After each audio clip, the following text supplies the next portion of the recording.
Hi, so I got home tonight from a game of Warhammer and the internet was alive, Twitter was alive, Discord was alive, everything was alive with the news of World of Warcraft apparently having some subs leaked and it's quite a low number. Is it true? Does it even matter? The answer to these really is no, but it's worth discussing anyway.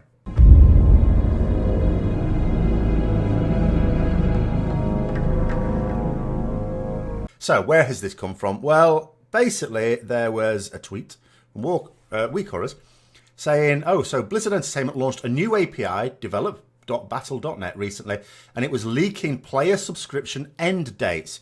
You could iterate over all players and calculate active subs. At the start of BFA, we had 3.2 million subs, now at 1.7 million, of which 25% are secondary BFA purchases. So, of course, you know, the internet has become alive with news of this. This is a really low number. I mean, up until now, I mean, we had no idea. Lots of people sort of thought they had an idea. We know the sort of thing that goes on, you know, when anyone wants to give up the game or doesn't. It's actually worse when it's someone who doesn't want to give up the game, but they want to have an argument on the forum saying, oh, you're losing millions of subscribers because of this one thing I don't like. Can you fix it? Because really they want to keep playing the game, but there's a thing they don't like and they want Blizzard to be frightened into fixing it. That tends to be the source of these things. But, you know, here is a number and it's a really low number. I say a really low number. It's a really low number by Blizzard standards, by World of Warcraft standards. But is it actually a low number anyway? Because we know that MMOs survive with much fewer numbers. That being said, what one studio would consider enough numbers to be worthwhile, another studio may decide, well, actually, we could use these same people, these same game developers, to make a much more profitable game. So I suppose there'd be two types of people interested in such news. One are the people who want to bash World of Warcraft, either because they've quit the game and have got an axe to grind, or, as I've already said, people who are dissatisfied with something but really don't want to quit the game. And then the other type of person would be someone who loves the game, absolutely thinks it's fantastic, and would be rather concerned that if the news is really bad and Blizzard are looking at it and thinking, well, we actually don't want to support this, they're thinking that World of Warcraft its days might be numbered. Maybe they are anyway, maybe they're not, we don't know.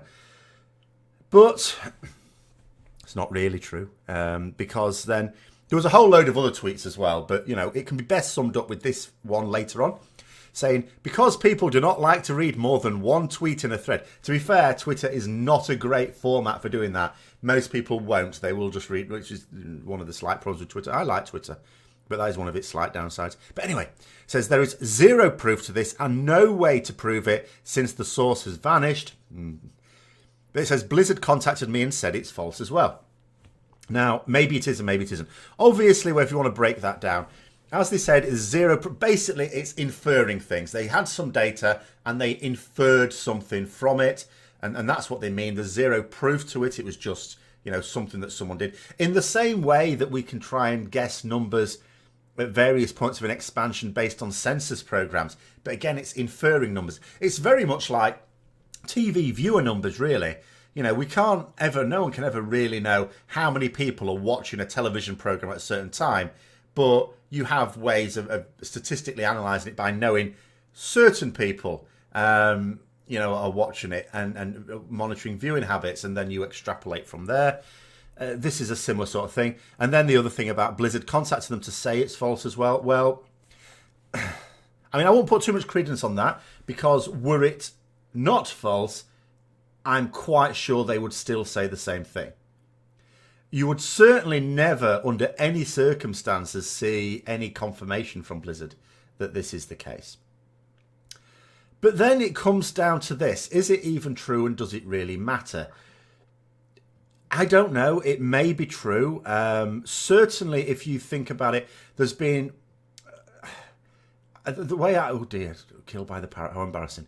The way I would look at it is, if you think about BFA, and whether you love it or hate it or somewhere in between like me, there was basically no real communication during the alpha and beta process, of which I like to think I took an active part, but wasn't really getting very much back, particularly on non-Ret issues. Ret Paladin, we were getting a little bit of discussion going. On any other issue, really, I wasn't seeing anything.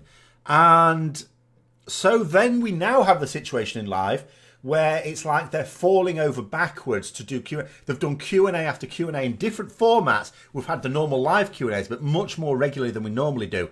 We've had the Reddit AMA. We had the what looked to me to be an extremely hastily convened 8.1 announcement. Ian Hazakostas went on there. It seemed very rough and ready to me, much like me just doing these vlogs now. It didn't look massively planned. They had a few images and stuff like that, of course, but it wasn't hugely planned.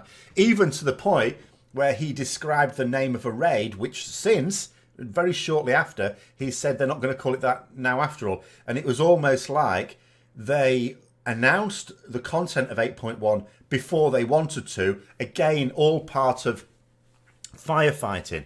So you could argue it might make a certain amount of sense, because I don't believe that they've gone to all this trouble to now try and discuss things with them. Not that there's any real discussion going on still. It's still very much them talking to us rather than listening to us, I would say, without trying to sound too churlish about it.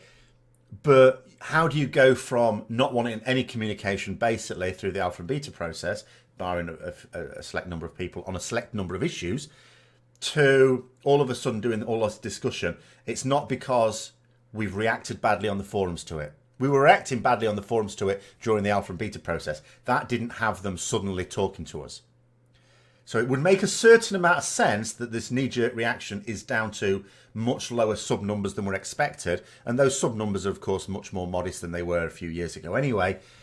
So that would add a little bit of credence possibly to the fact that sub numbers are very low.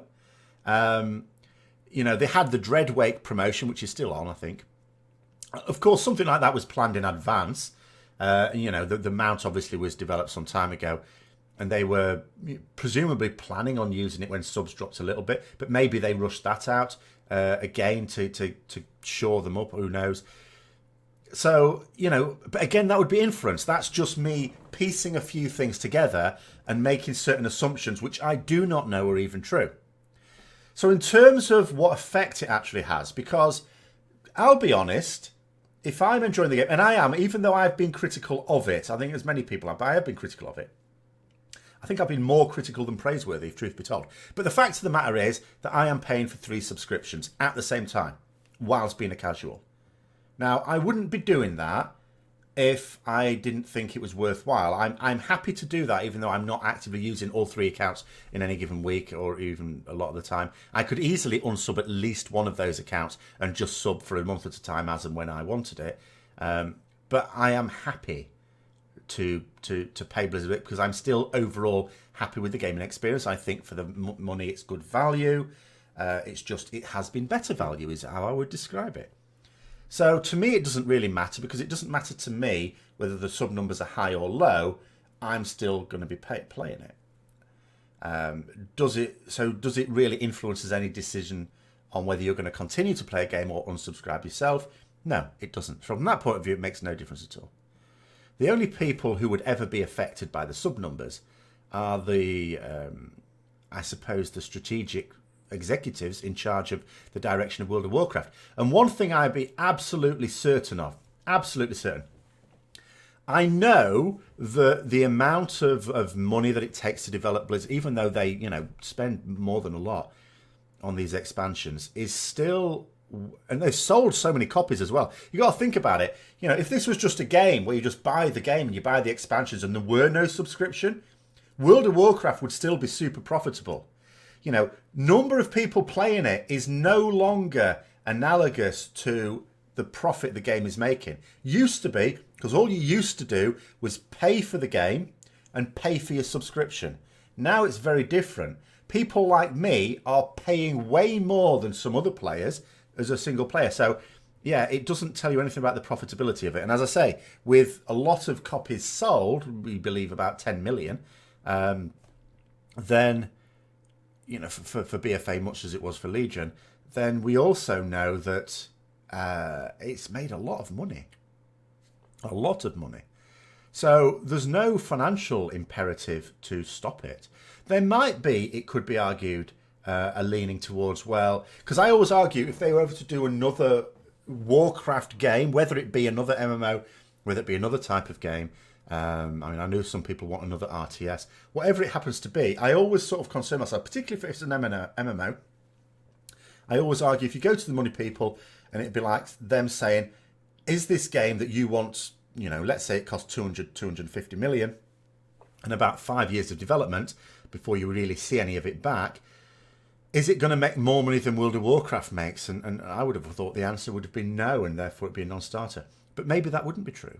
So maybe there'd be a particular point where they are starting to think, maybe they've already started to think, because we may never know for several years. At a certain point, a game has to be announced because testing has to happen and all the rest of it. But in the very early stage of development, a game can be kept very quiet.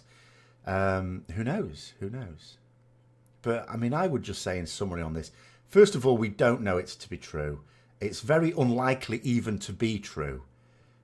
But I would just say we can infer from other things without this at all that sub numbers are probably not within their expectations. But they're still making enough money. We still know that the game itself is profitable enough from non-sub money that the game is not in danger unless Blizzard decide to pull the plug. I've always said, people have been arguing since day one, this game is the next WoW killer, or WoW's going to die in the next year or two. It keeps happening. And the only people that will ever decide when WoW stops are Blizzard. And I don't think anything's changed, whether or not the sub-estimation is true. But anyway, we can discuss it in more detail along with any other topics of your choice in the Azeroth review, which is tomorrow as I put this out, or maybe today or yesterday, whenever it was. Every Tuesday, 7 PM UK time, so join me for that as well, where we can discuss anything World of Warcraft related. Hope you enjoyed this video. If you did, don't forget to click like, subscribe for further content, share with anyone else who may also be interested. And until next time, I'll see you later.